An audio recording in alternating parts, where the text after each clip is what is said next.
C'est l'histoire du laurier sauce qui occupe l'angle. Ça, E. C'est l'histoire du laurier sauce qui occupe l'angle nord dans le jardin de Colette. Transplanté là il y a une douzaine d'années, il a depuis longtemps oublié ses origines méditerranéennes. Il peut même se flatter d'être devenu un magnifique arbuste, une boule dense de 3 mètres de haut et 2 mètres de large au plus épais de sa frondaison. Il s'interroge sur ce qui serait advenu sans les soins attentifs et experts du jardinier qui le débarrasse régulièrement de ses rameaux atrophiés ou morts. Le jardinier auquel il doit de subir chaque hiver, pour son plus grand contentement d'arbustes domestiqués, une taille sévère destinée à consolider sa charpente. Dans ce coin du jardin, le laurier trouve des conditions idéales pour son épanouissement et il produit au printemps profusion de pousses et abondance de feuillage. Il comprend dans ce que le jardinier lui explique, tandis qu'il joue du sécateur et de la cisaille, combien ce coin de jardin, où la terre est riche, l'ensoleillement parcimonieux, combien cet angle abrité du vent par le mur de la maison lui est bien plus favorable que l'endroit où il a été prélevé, dans un jardin ouvert à tous les vents, dans la plaine de Cavaillon. Là-bas, ses congénères souffrent de la sécheresse que le Mistral accentue en ajoutant son prélèvement d'humidité à l'évaporation quotidienne absorbée par le soleil. Certes, pour agréable que soit son implantation, elle a son pendant de petits désagréments. Car dans cette région du nord de l'Isère, où le laurier s'enracine chaque jour avec plus de satisfaction, il a dû apprendre à souffrir de l'invasion au dos de ses feuilles de milliers de coques noires et gluantes qui hébergent les larves de cochenille au printemps. Malgré le traitement que Colette lui applique avec soin et beaucoup de patience, ce fléau anéantit son sentiment de bien-être. Et à cause de cette invasion, qui altère sa belle physionomie comme une acné, les passants se limitent à caresser ses branches qui franchissent le muret de la rue, sans jamais y prélever une grappe de feuilles fraîches. Et le laurier de Colette, si fier d'être devenu un splendide arbuste d'ornement, se lamente du mépris que les habitants du voisinage témoignent pour la saveur de ses feuilles.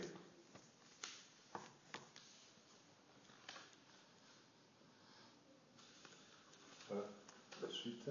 Voilà. C'est l'histoire d'Omar, aujourd'hui jardinier de profession, autrefois livreur de pizza à la capitale.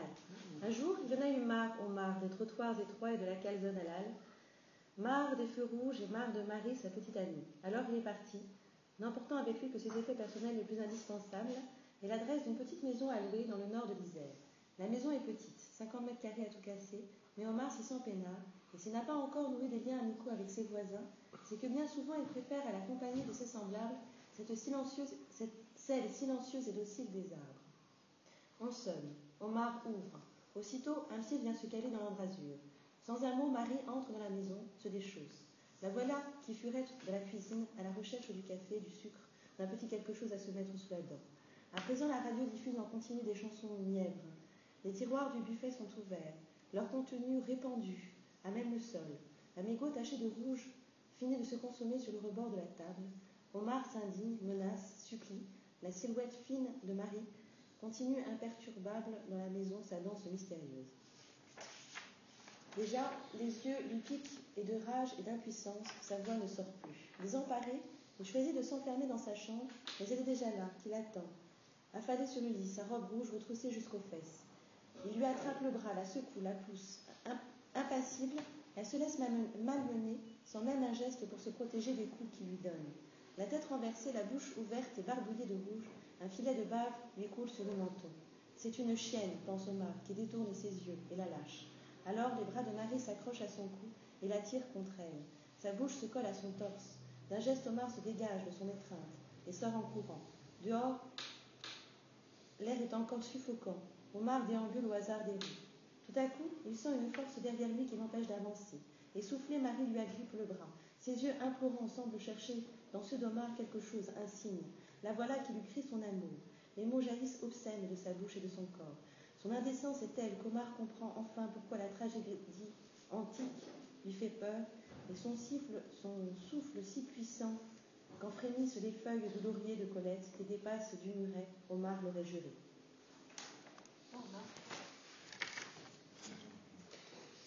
C'est l'histoire de Jules qui va promener son chien le soir à la tombée de la nuit.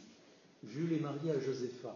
Ils habitent au premier étage d'une maison trapue à la pierre ocre et aux tuiles roses près de l'église, une bâtisse construite sous l'Ancien Régime, pleine de charme. Mais une maison sans jardin. C'est le désespoir de Josépha. Pas de jardin. Pas le moindre carré de...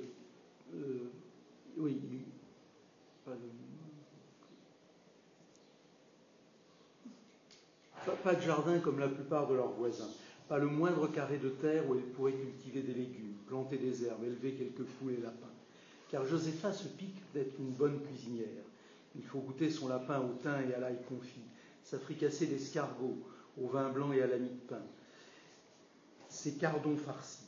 Jules préfère se taire quand Josépha aborde le sujet du jardin. Il préfère prendre sa casquette, bourrer sa pipe et sortir avec son épagnole faire le tour du village, aller jusqu'à la fontaine, ou plus bas jusqu'au champ de foire, agrémenté d'un kiosque à musique, ou encore pousser jusqu'au jardin de Colette, sur la route de Carpentras.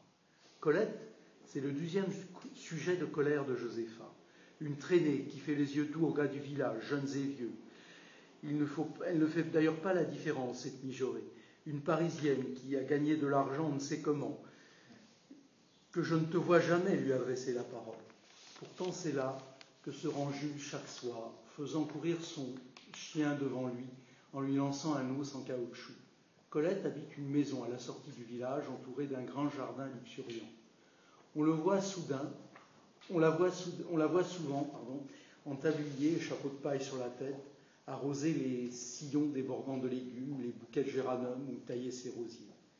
Quand il passe devant ce jardin magnifique, le plaisir de Jules, c'est de cueillir quelques feuilles du grand laurier près de la grille d'entrée qui déborde sur la rue. Et lorsqu'il est de retour chez lui, il faut l'entendre dire à Josépha : « Tiens, du laurier pour tes plats, mais sans doute du poison. Ça pousse dans le jardin de la Parisienne. »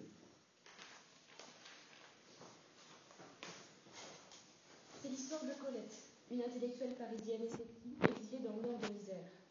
Elle n'a jamais connu son père, mais sa mère lui a raconté 1000 fois sa rencontre avec ce bel Italien de Florence sur la Piazza della Signorina, le jour de ses 19 ans, qui lui a laissé un faux nom et un embryon dans le ventre. C'est à cause de ce père mythique et inconnu que Colette se passionne à l'adolescence pour la littérature italienne. À l'âge de 23 ans, elle commence une thèse sur le mythe de Daphné dans la poésie pétrarchiste au XVIe siècle en Europe. Daphné, cette nymphe qui fut changée en laurier pour échapper aux ardeurs d'Apollon. Malgré la beauté bleutée de ses yeux légendaires, Colette n'a presque jamais eu d'amant, préférant à la compagnie des hommes trop souvent médiocres et vulgaires celle des poètes défunts.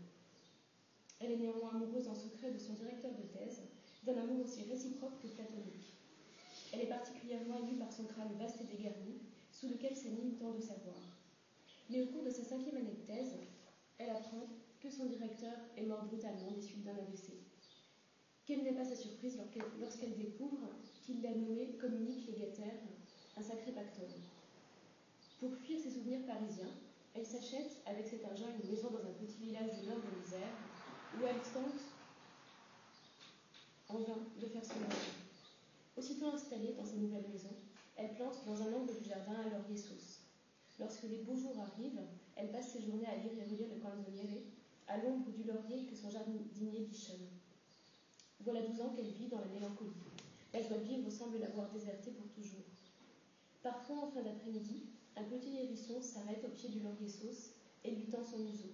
Elle récite alors à la petite boule de piquant la double sextine du Canzoniere qu'il semble écouter avec délectation.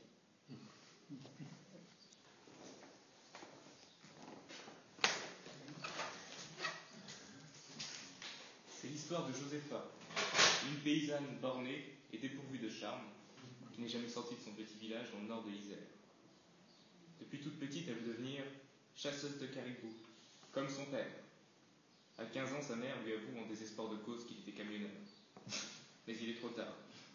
La robuste jeune fille va vivre seule dans la forêt. Elle passe ses journées à poser des pièges et à écouter les oiseaux, à l'affût de ce cri si majestueux et si profond, typique du caribou. Elle est devenue incollable sur les va-et-vient des bêtes. Le martinet se réveille toujours un peu avant 6 heures. Le hibou prend son envol vers 9 heures du soir en été.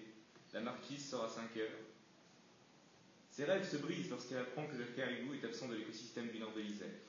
Elle se reconvertit dans la menuiserie et vit de petites réparations chez les villageois. C'est comme ça qu'elle rencontre Marie, la garde-chasse. Une foudre immédiate. Mais encore une fois, Josépha se voit refuser une vie heureuse et paisible. 2 ans plus tard, elle remarque que Marie est enceinte. Celle-ci prétend qu'elle n'a pas compris comment c'est arrivé.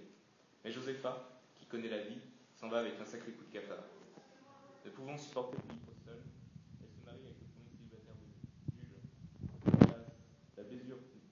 La blessure. La blessure causée par les événements passés s'est infectée. Elle ne cesse de suspecter son mari et le surveille jalousement. C'est sûr qu'il tourne autour de la Colette. Quel culot! Il ose même lui rapporter de son laurier complètement pourri. Elle en blêmit de rage, rien qu'à l'idée. Il est plus que temps de s'occuper de Colette et de son laurier sauce.